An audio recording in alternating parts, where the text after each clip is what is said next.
Lord, teach us to number our days, that we may get a heart of wisdom. Because one thing's for certain, there's no deterrent against the time we've been determined in this life, but we're determined in our pride and our foolishness. No man had a say in the day he was conceived. No woman exceeds the time set for her decease, and yet the disease of deceit discreetly leads us to believe that this time is in our power by creating the illusion that these hours are ours. But that's never been the case. The past has passed, far surpassing the limits of anything we can grasp. The arthritis in the hands of time means there's no turning it back or earning it back. But our discernment lacks if we don't turn back and earnestly thank the Ancient of Days for his gracious ways, because of his goodness he never slacks. Nonetheless, the human mind is less inclined to meditate on the good God has done and more inclined to meditate on the ways we've been wronged. The human heart has eternity within, weaved with the infirmity of sin, meaning we can perpetually reflect while indefinitely neglecting the burden to forgive. Instead of forgiving 77 times, we may be quick to sever ties. Our relationship's wrecked when we keep records of offence and gradually descend down the slippery slope of resent.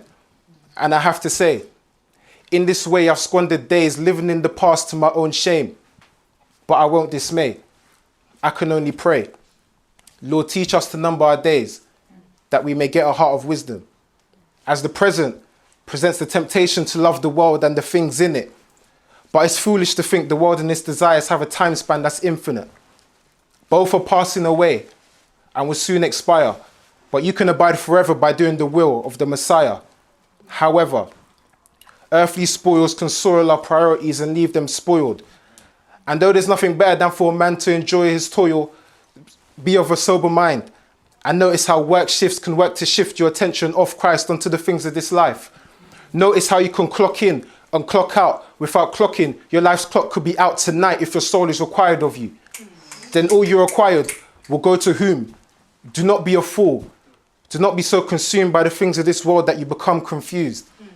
These days are evil. Overworking, procrastination, entertainment, and other agents come against us, redeeming the time by twisting the mind. So it rotates in a way that's anti-clockwise. Hence why I cry. Lord, teach us to number our days, that we may get a heart of wisdom. The future is in some ways a combination of yesterday and today, but remains unknown. So no one has the right to boast about tomorrow. If the Lord wills, we will live and do this or that. The distant facts of our future are held in his hands, my future included. And I admit, I've been thinking about the future often. And though anxiety tries to creep in, I'm reminded the Lord is sovereign. And I'm reminded that whether past, present, or future, despite my unfaithfulness, the Lord is faithful and true. And one of the best reminders of this truth is that in a life filled with vain pursuits, the Lord graciously made the past and the present work together to point towards a future with you.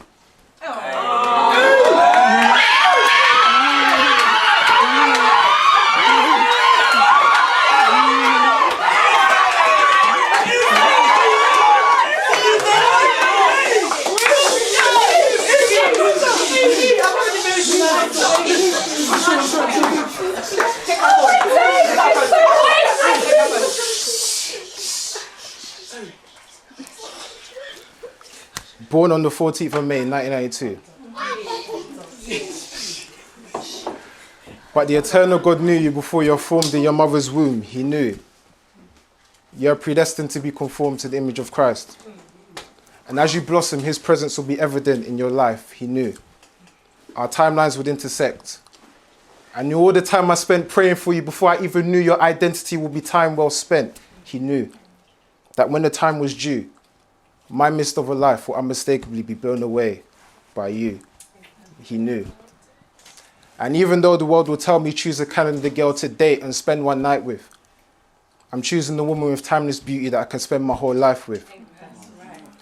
In an age where commitment is seen as an enemy, until the death of me, I'll endeavor to love you indefinitely, to serve you infinitely, to pray for you perpetually, to comfort you continually.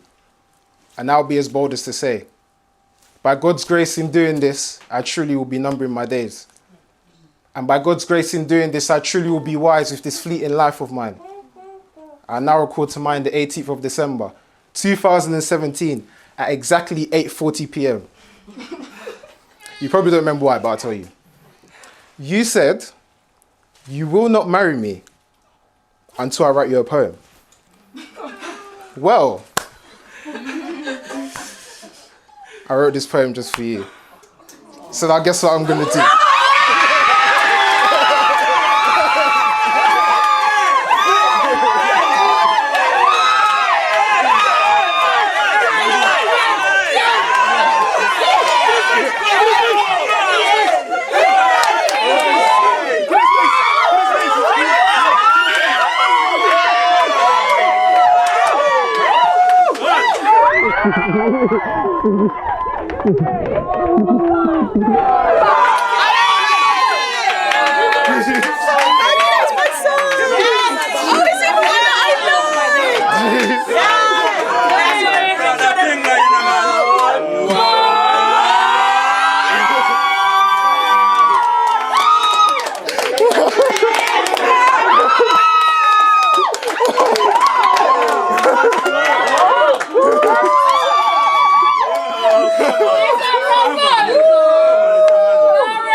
We got you.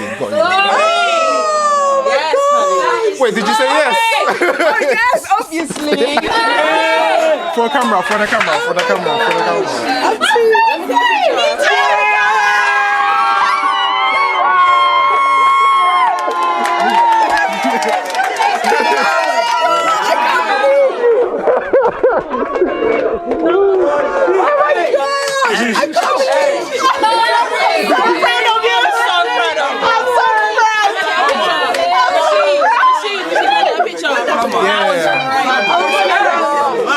Big up my people, you're done now. I can't believe you! Oh my god! I know it's long. Yeah. Oh my god! Let's see that bling bling bling. I hate wearing rings. I wear my rings. How do you even like? Oh my gosh! Whoever has to propose has to make sure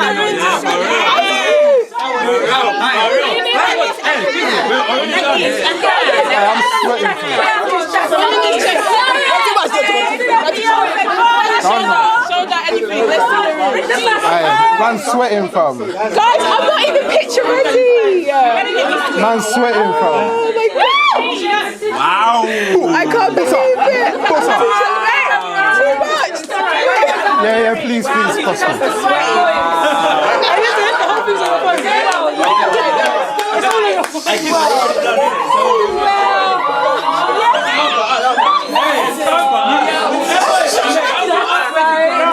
I see, hold on, guys. Yeah, guys. So I just want to say thank you to everyone that's been involved. What do you mean? I thought this was just a surprise to everybody. We'll speak. So obviously, thank you, Isaac, for filming, Michelle for photography, Lorena for hosting, Abigail, obviously, my G, do you get me? And Olu, who's not here, do you know what I'm saying? He helped as well, do you know what I'm saying? And everyone else, prayers and that, do you know what I'm saying? Much appreciated, man. Enjoy the moment, innit? Because man's sweating, I can't.